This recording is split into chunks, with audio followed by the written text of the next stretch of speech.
off that exhausting hamster wheel and into balanced living with Dr. Marissa. Promise you joy in the mystery. Dr. Marissa, also known as the Asian Oprah. Her mission, to be a beneficial presence on the planet. Her purpose, to be your personal advocate to live, laugh, love, learn. Her life motto, don't die wondering. Take back your life with Dr. Marissa Pay.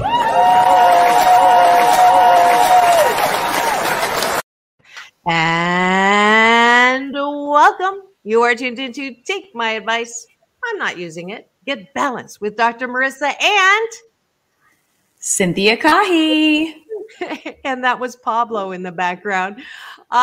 Here on this CNBC, NBC News, and NBC Sports radio station, KCAA, AM 1050, FM 106.5, and streaming everywhere. iHeartRadio, Spotify, Stitcher, iTunes, TuneIn, Audible, Amazon Music, Tiki Live, Rumble, Podchaser, Spreaker, and about 20 more. But who's counting? The list gets longer because why? I want the maximum splatter zone for more hope and happiness. And that's what this show is about. So there's no gossip, no scandal, no K words, no Kanye talk at all. Instead, I want you to focus on your own reality show so you can be happy 88% of the time. So I have topics and guests to that end and special series. And Fridays are Fired Up Fridays with Cynthia Kahi and Dr. Marissa. Welcome back to my co-host.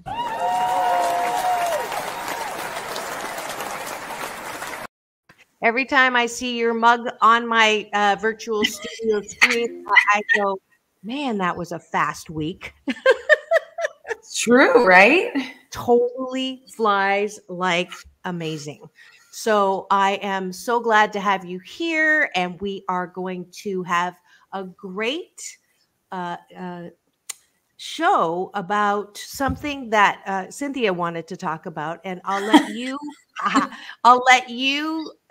sort of give the background of why you picked this topic and why it's important to you, because I'm sure you're not alone.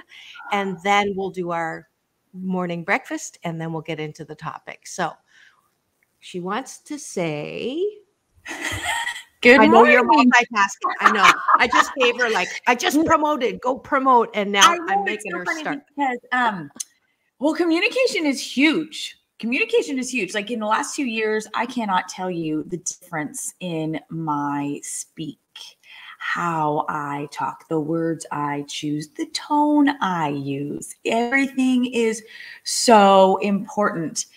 And I am going to really like this conversation. I was talking to somebody and they gave me some more insight, and I was like, oh, that's really important too. I didn't even think about that. So there's a lot of different facets to the word communication. So I think that's good.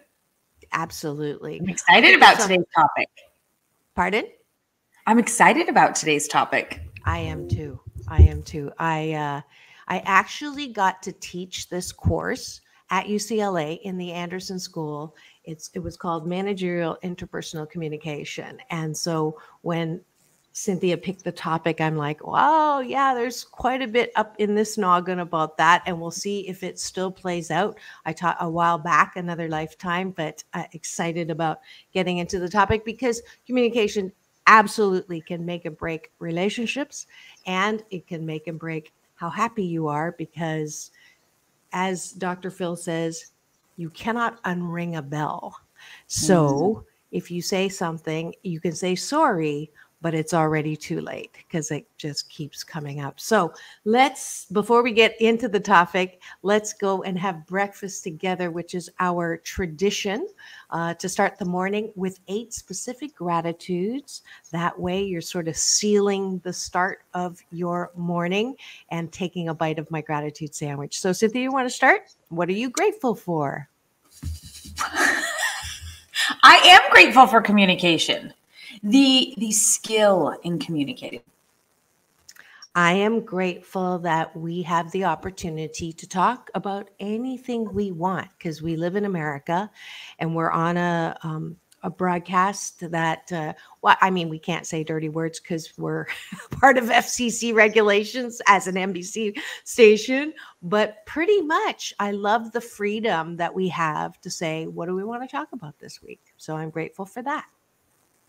And there are so many things that we can choose. I am grateful for you, and I appreciate the opportunity. I always get really excited for Fridays because I feel like I have a lot to share. So thank you for giving me this opportunity.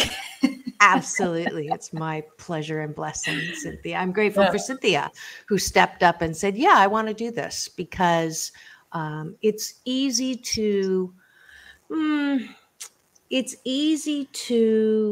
not, I think for women especially, it takes some courage to speak up and say, what's on my mind and heart. And when it's not the popular maybe thing to say, but I always say, what you permit, you promote. And I think it's time that women took more of it doesn't have to be brutally honest, but a gentle lead in, if we want to be the change that we want to see, then talking about it and being aware of it first is a great step.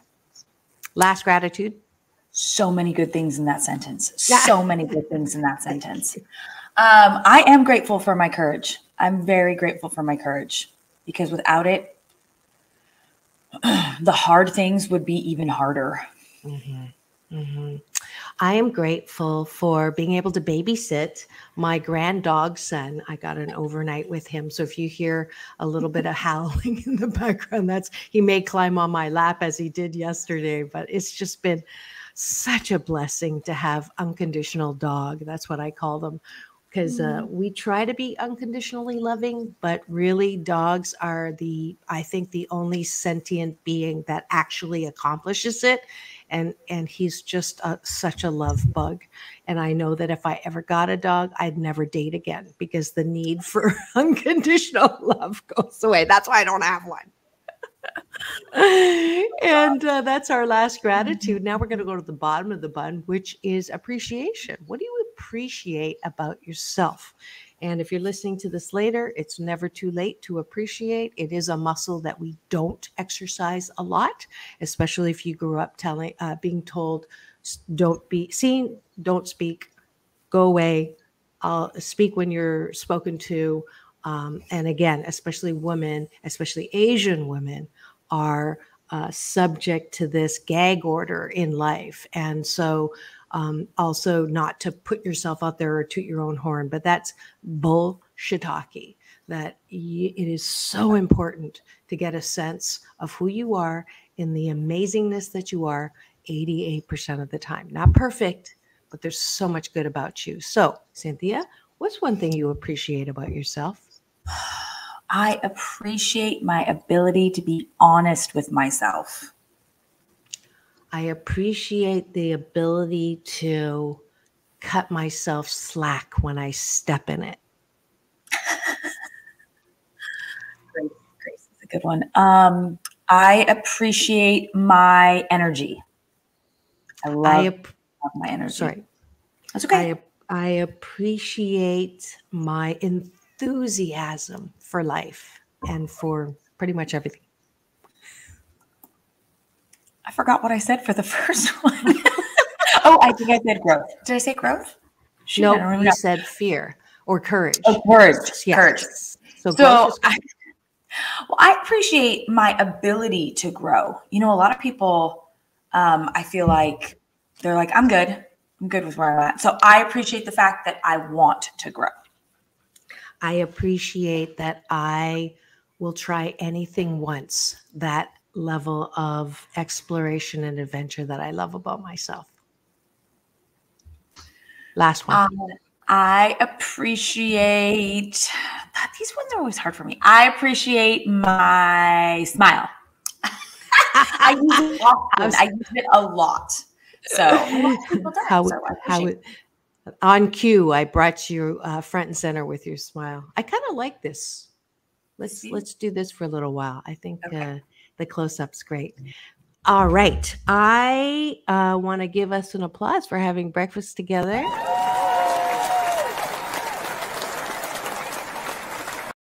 Thank you for having breakfast with Cynthia and I. And I promise that if you do this for 30 days, your days will become very, very different because you're starting and ending the day with a point of attraction that is positive, affirming, and appreciating.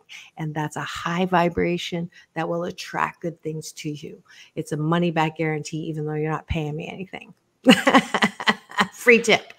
All right. So let's switch gears. Welcome. I see some eyeballs rolling in. Thank you for coming to chat with us about communication today. I'm going to ask you if you're an arrow or a pillow communicator, and if that's supposed to intrigue you a little. And please do chat in the comments, and I'll put your comments on the screen. This show is very interactive, and especially on Fridays when I have Cynthia. So thank you for joining it. We're on LinkedIn, also Facebook and YouTube. All right. So let's see. Let's go to the problems first so that we set the stage on why communication is important. So it's all about balance, right? So we're going to talk about the problem first. And this doesn't have to be you. You can be someone you know. And that way we can, when we move to solution, there's something actually to refer back to. So that's the way I usually like to do things so that it's realistic, right? Yes. All right. So I know a lot of people get in trouble with communication because one person will be very, I got to be brutally honest. I got to tell you what's on my mind. I've got to be authentic. I got to, I got to tell it like it is. And then that usually means they have to apologize at some point because they say something that hurts someone's feelings. Does that ever happen?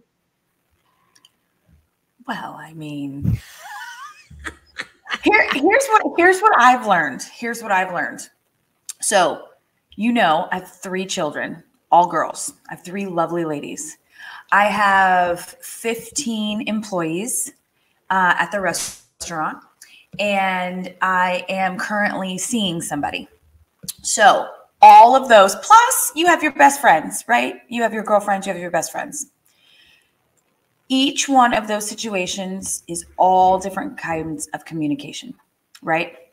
Whether you can be, like you said, your arrow or your pillow. Sometimes I'm in between, right? If it's that person that I can be honest with and direct with, right? I've learned the finesse, the pillow part of the communication and who it is, but you got to know somebody, I think, in order to kind of gauge. If you're well-versed in communication, if you've had a little bit of background, and I didn't always, but I've learned so much in the last 2 years. And when you posed the question, are you an arrow or a pillow? I was like, that's one way to put it, because you're either straightforward, and I do say, I use this line, I don't sugarcoat things. So that to me would be the pillow part. I believe that when somebody asks you a question, they want an answer. Now, on their side, if they're not prepared for the answer, then there's some work that could be done. I truly believe everything is a conversation. Anything can be either comforted, settled, directed. I don't know what else we could talk about, but all of the situations can be clarified with communication if one is willing to give and one is willing to receive. I agree with you. And at the same time, I believe that people have preferred communication styles.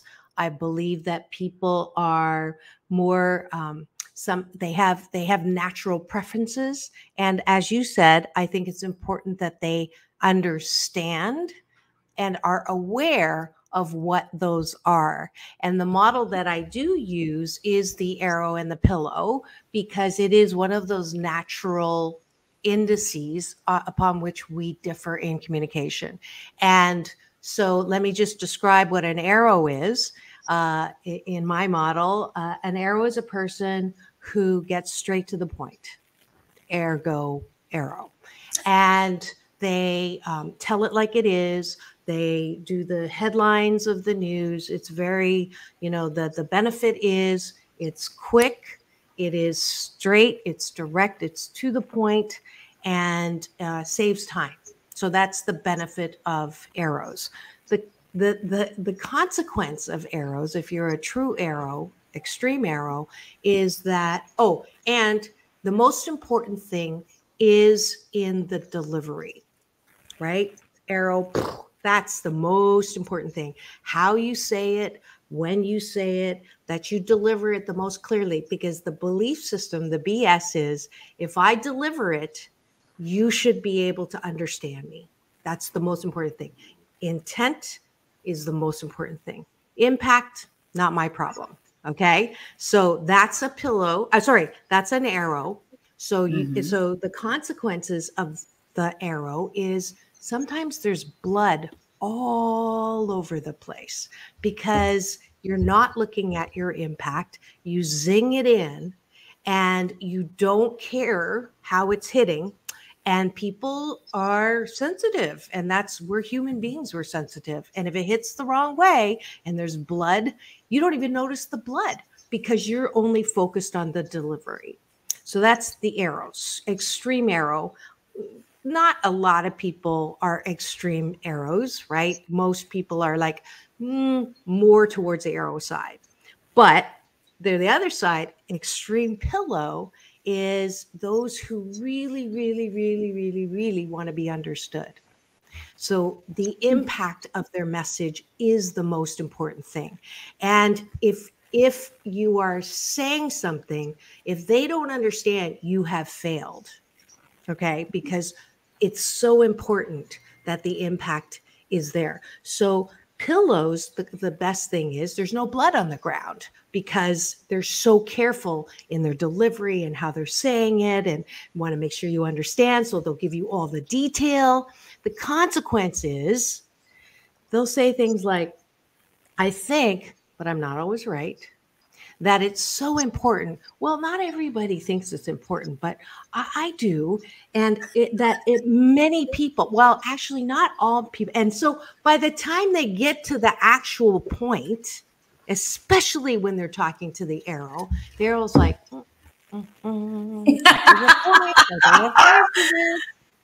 please tell me I can't.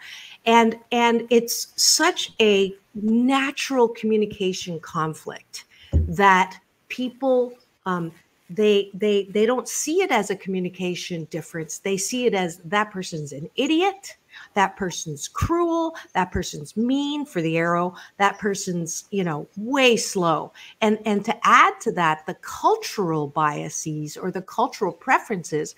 So Hawaiians have a very indirect way of speaking. I'm not saying all Hawaiians, but it is a group difference that they tell all the details of the story, not to be a storyteller, but they want to make sure you understand the entire context.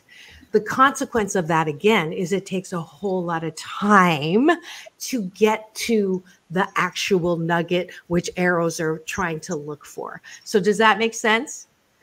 Yes, I am a complete arrow. We know that. I'm glad you are aware of that. Because if you weren't, I was going to be, boy, this is going to be a long show. Because you started out exactly as an arrow.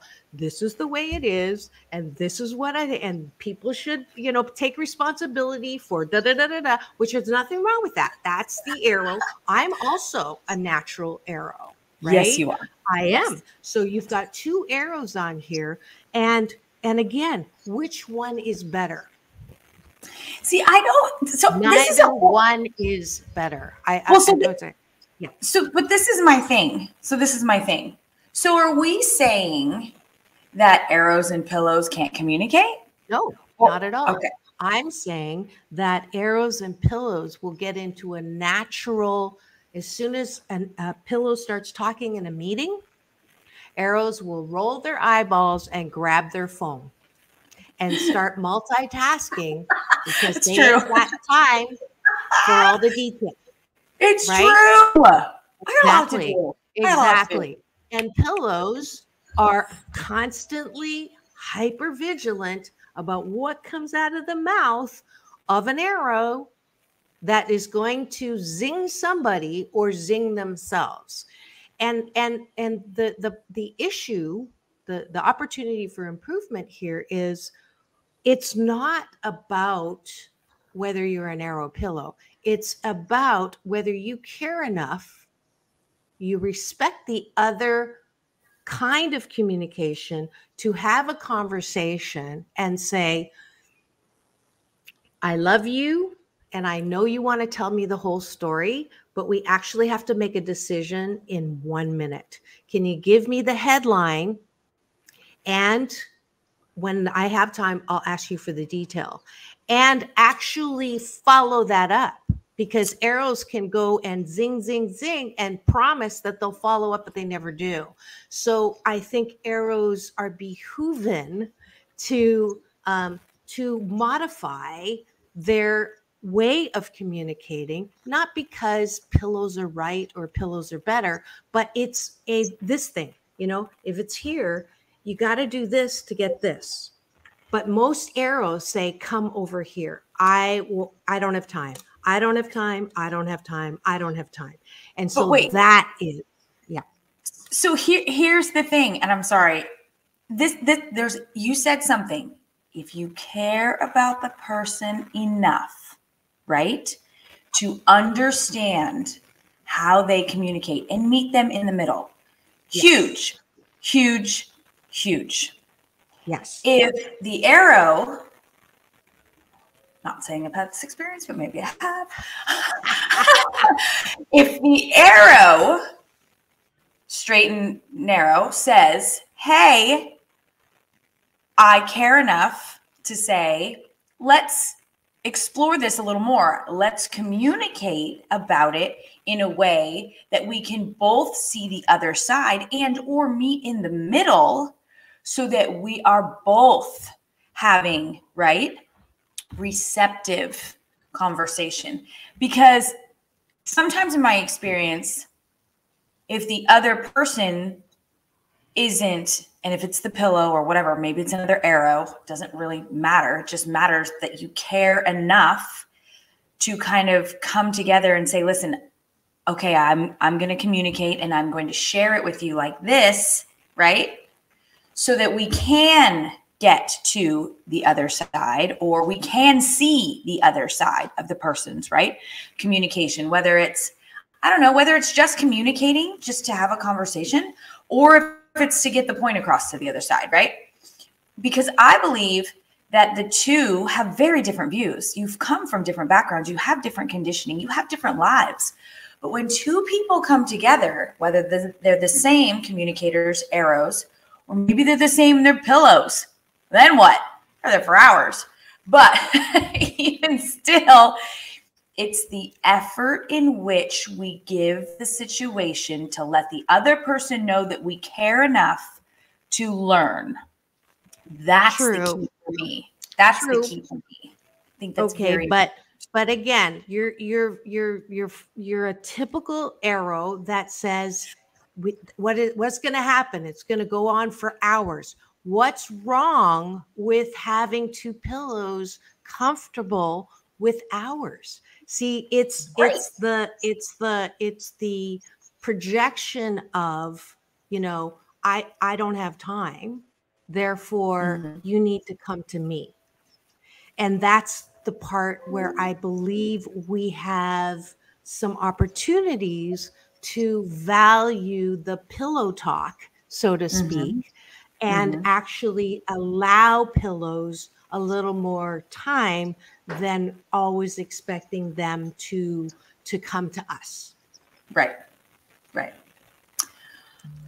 I mean, depending on the situation, I'm all about the pillow talk.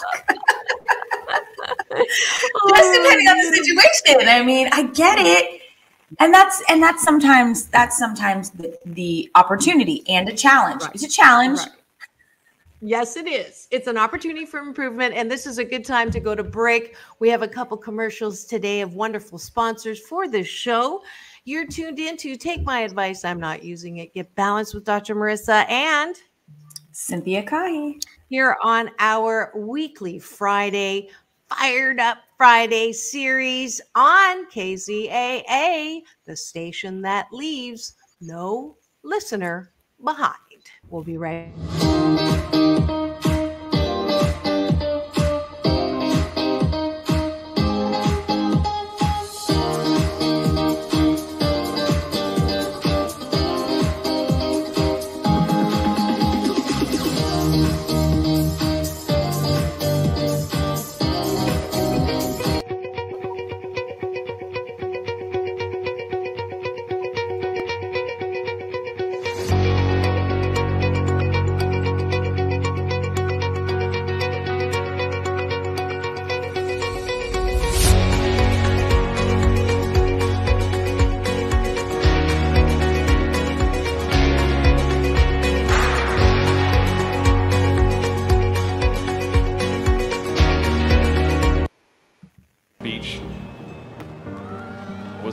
Setting for an international film festival. I'm Kate Beckinsale. Benedict Cumberbatch. I'm Milo Ventimiglia. You're at the Newport Beach Film Festival.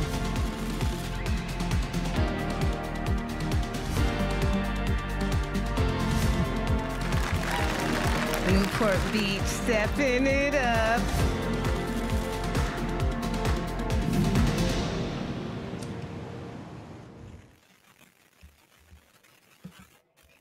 Man, and that is a wonderful place to be. This is the time of the Newport Beach Film Festival. I wanted to give a quick shout out to an event that is coming up as part of the Newport Beach Film Festival. It is the Pacific Showcase, and I've been honored every year for the past 5 years to introduce the Chinese Spotlight film, followed by an amazing party.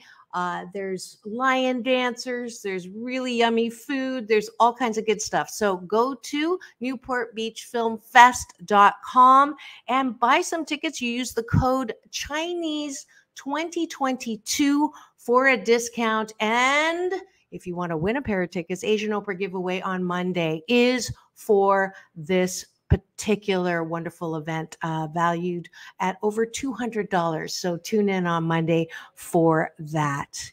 And finally, this Thursday through Sunday is an amazing event called Timeless Treasures Boutique. It is happening at Huntington Beach, and it is 4 days to support over 120 local artisans and craftspeople, give back to the community, find ghoulishly clever gifts and direction and decorations, and have fun. There's costumes, there's great hats, and there's Halloween trivia, and you can even win a prize on Sunday. Trick or treat all day. My bonus mom takes her crafts there. She's turning 90 next month, and so you'll have to go see her felt hats and her beautiful fuzzy vests and all of that. I'm so proud of her that she's continuing to create. So go to Huntington Beach, 7227 Ettinger. That is at Gothard. Go to timelesstreasuresboutiques.com for more information. I hope to see you there.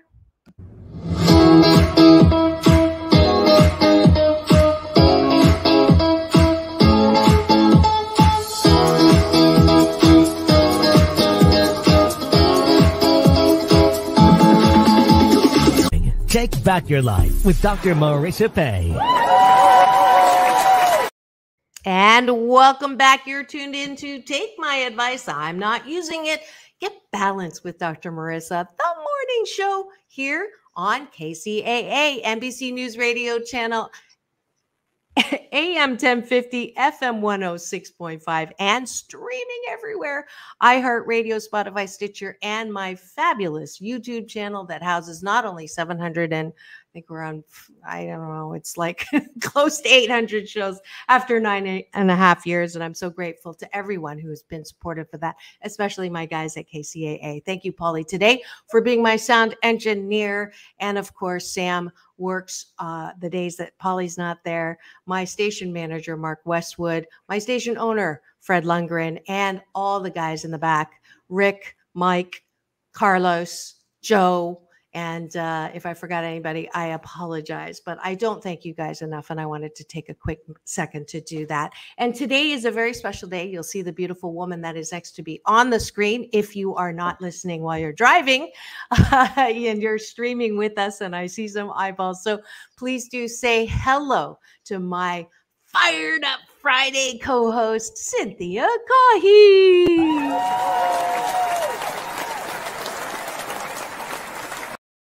If you have any questions or comments for either one of us, please do put them in the chat.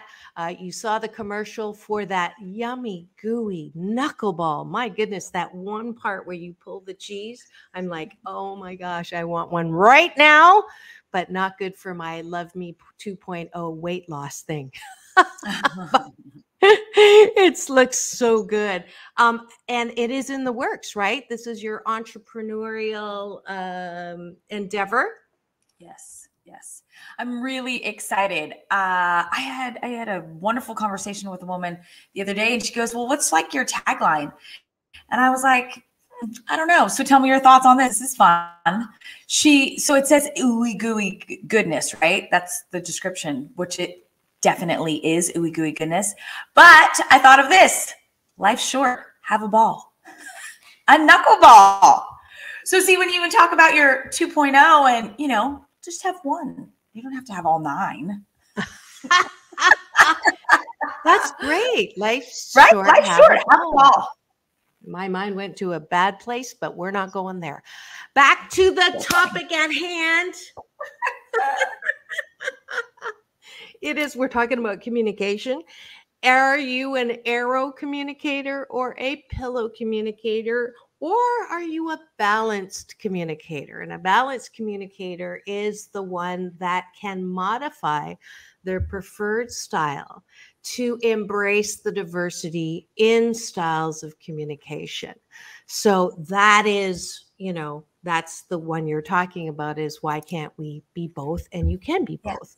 Yes. And that is something that actually, people take this for granted. They don't really understand why some people drive them to the moon and other people it's so easy to talk to.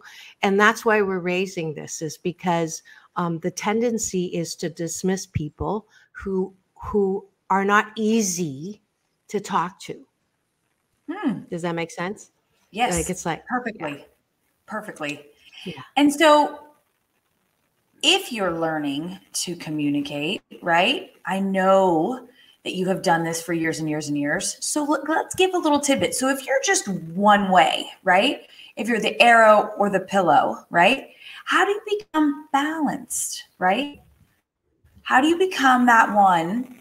I know what's happened for me, but I don't really always have the best words to explain it. So I think that it would be great, and I would really appreciate it if you could explain it in all your years of wisdom and teaching. And, we talked about that, and I'm like, okay. Yeah, absolutely. Thank you for the segue. It is work. Like, people say, why can't we just get along? Because we can't just get along. It is a skill to be able to, meet people in the middle, because it's related to it's my way or the highway, and the American rule of majority rules. And what we're seeing now is majority doesn't always necessarily rule. It is time. We are changing as a society to take into account other people's perspectives that are not the majority. This valuing of diversity with gender orientation, with LGBTQA plus that I've done shows on. It's time for the minority not to be dismissed as they're the squeaky wheel, because truly majority rules is breaking down on us right now. If you look at what's going on in our politics, if you look at what's going on with war, it's predominantly because we're all saying we are the only ones that have the right answer.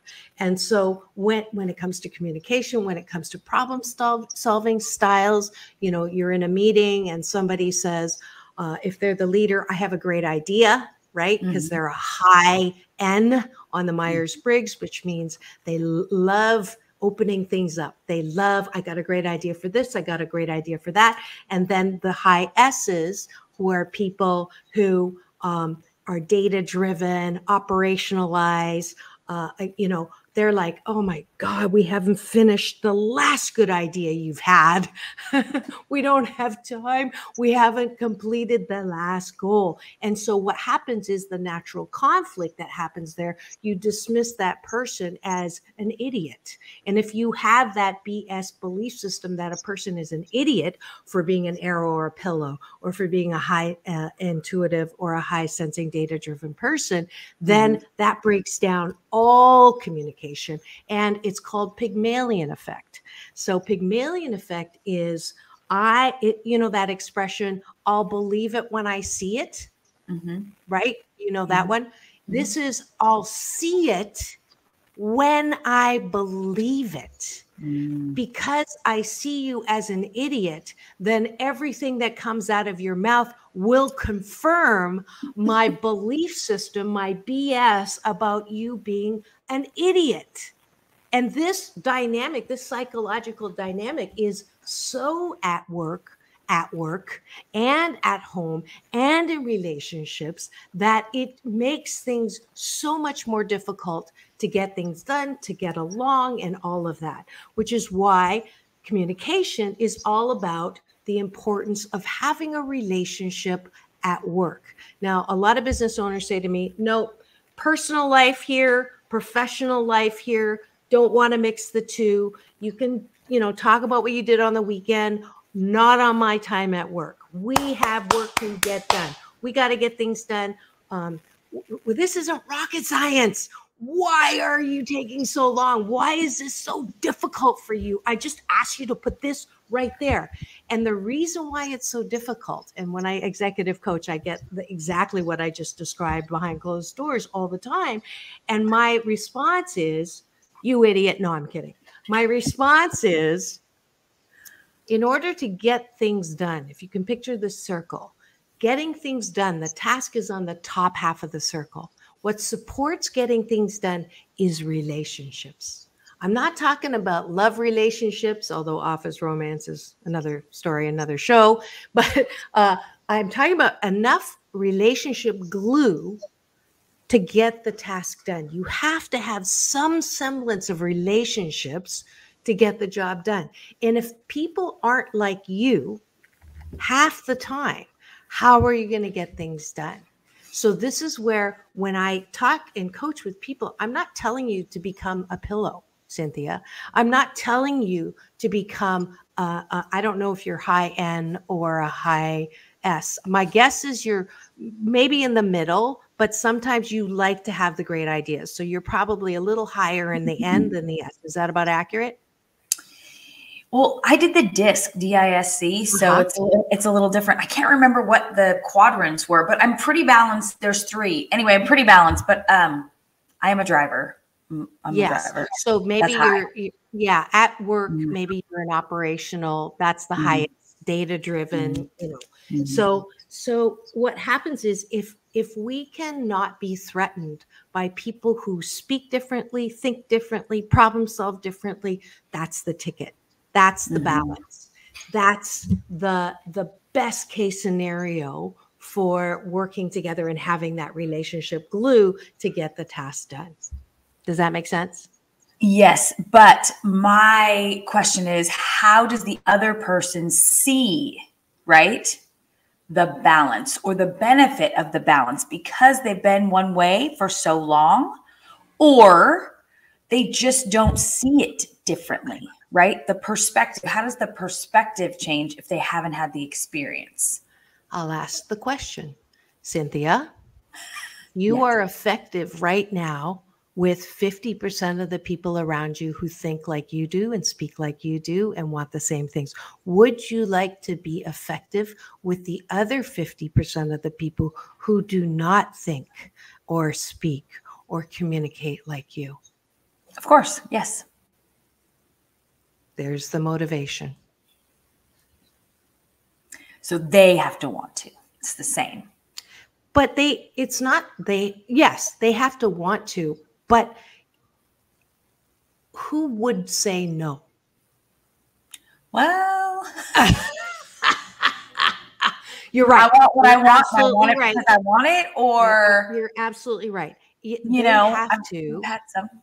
have to want that. But then, so that'll go to another tool that I use as an organizational psychologist. Every leader and manager. So you have employees that come to work. This is free consulting for you right now. When they come to work, you have expectations of them, right? And things that you have to do. I ask every one of my managers and leaders to create a 3-column happy sheet. And the 3 columns are as follows. The middle column is your normal roles and responsibilities. To get paid however much you're getting paid, I always ask my leaders, pay a little more than industry average so that you have some pay incentive in there. Not that money is everything, but it is a baseline, right? If you're paying less than your competitors, you're going to have a harder sell. So have a little bit of a gap. You're above the industry average. And in order to get that paycheck, these are the things that are part of the job. And they're not like rocket science. They're not your high expectation stuff, just the basics, right? And if you don't do these things, the left side column are the consequences if you don't do those things. So if you are an hour late, if you are rude to customers, if you eat all the dough before it gets in the oven, these are things that will get you a job somewhere else, because this is a sad face. This is a big sad face from me.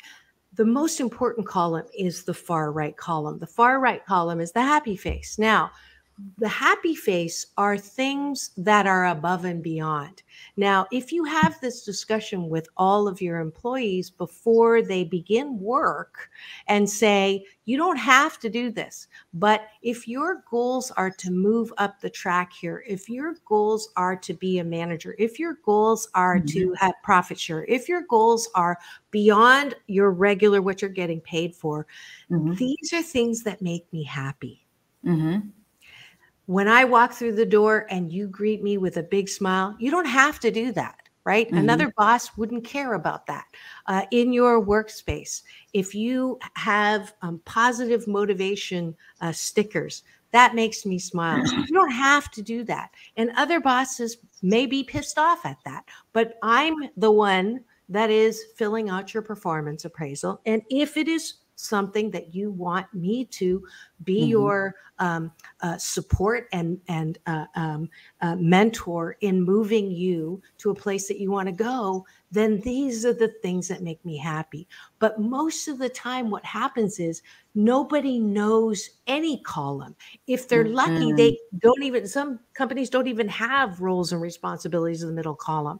You're just shoved in there, sink or swim. You learn the hard way by making mistakes, and nobody wants to learn by making mistakes. So this tool that I use with my clients is one of the most valuable tools for leadership to start on that foot of common understanding, right?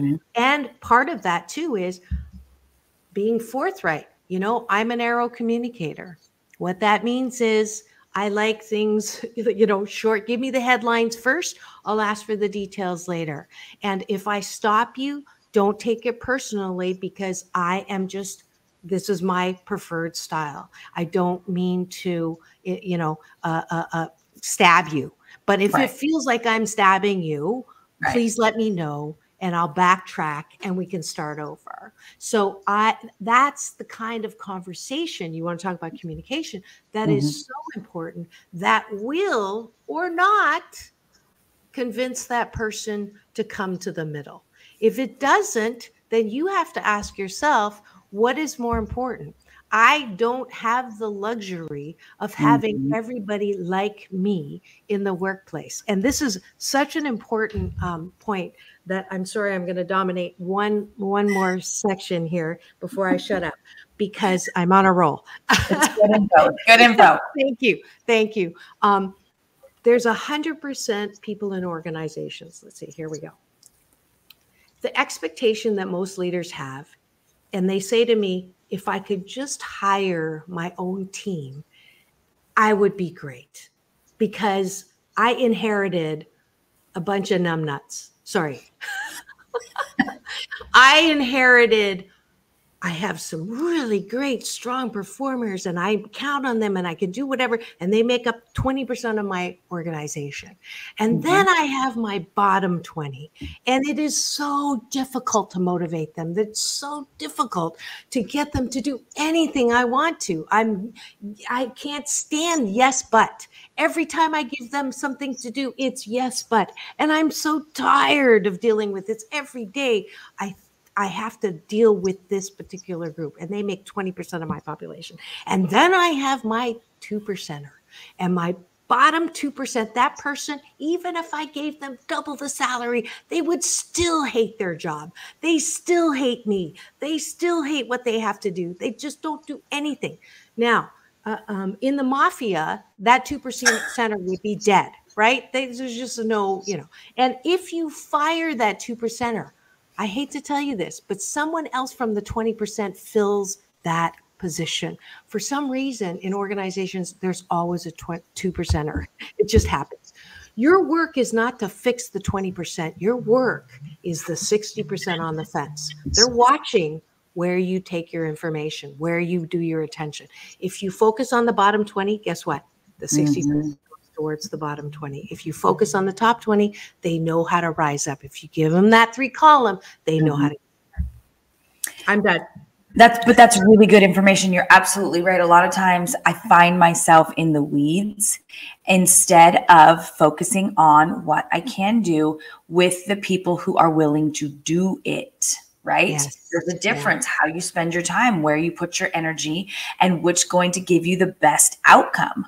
So instead of focusing on that 2%, right, or 20%, then it's a good reminder. I think a lot of anything is really good reminders. We get stuck in the weeds. Life gets ahead of us and we're just trying to catch up. But I'm going to use the tagline for my book: be proactive with your growth and not reactive with your life. The more you consistently improve yourself, the more you consistently have reminders, the better you will become. When you get better, then your life gets better. It's just the way it works. And it's so cool. And I thank you for all your wisdom today, because I thought it was a great conversation. I love communicating. At one point in my life, I just felt like it was words, but there's meaning behind it. And there's such an art to it. And actually, can I ask you one more question? Yeah, please.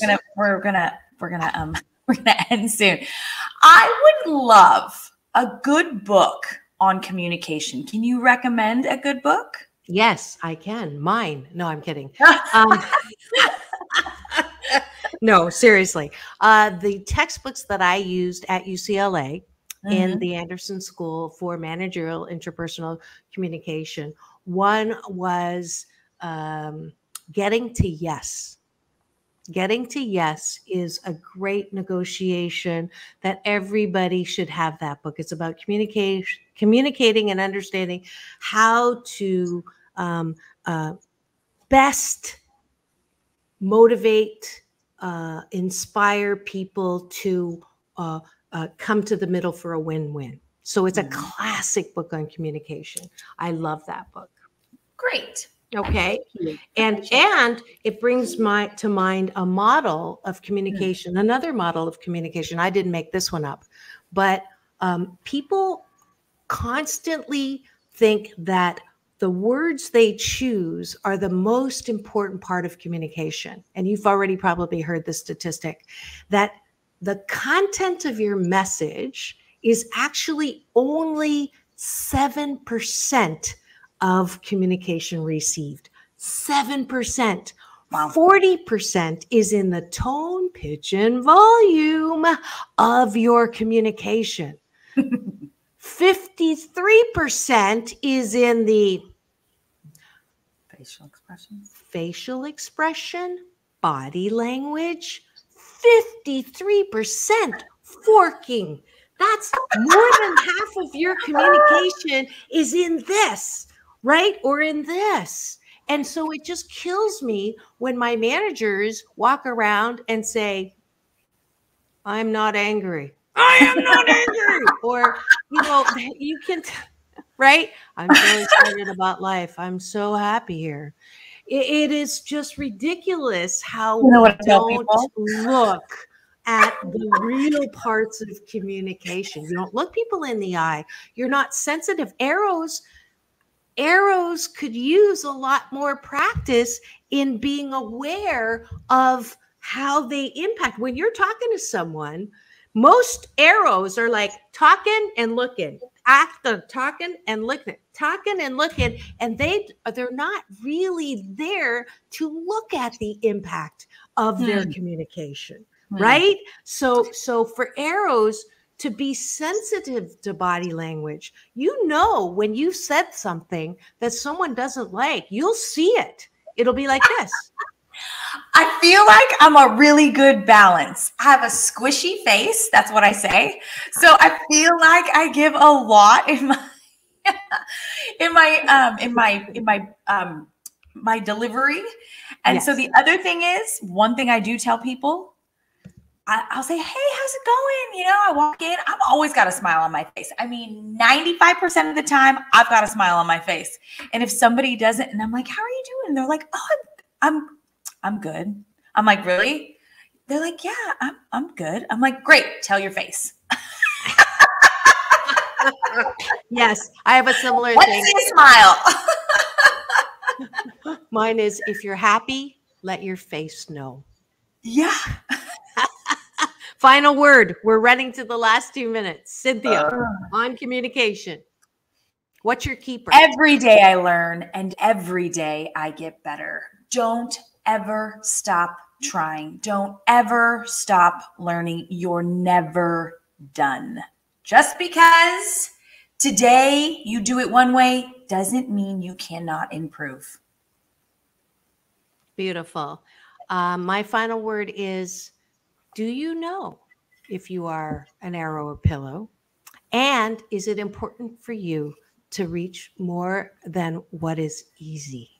So that is the question and the final word from Cynthia Kahi and Dr. Marissa on Fired Up Fridays. Thank you so much for continuing to be part of our Fridays. I hope you've enjoyed that. I hope you're ready to communicate effectively this weekend. This is Dr. Marissa reporting live from her living room and Cynthia's living room, reminding you it's all about balance.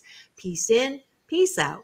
World peace through inner peace. We'll see you next Monday. Have the best weekend ever. Happy Friday. Happy Friday.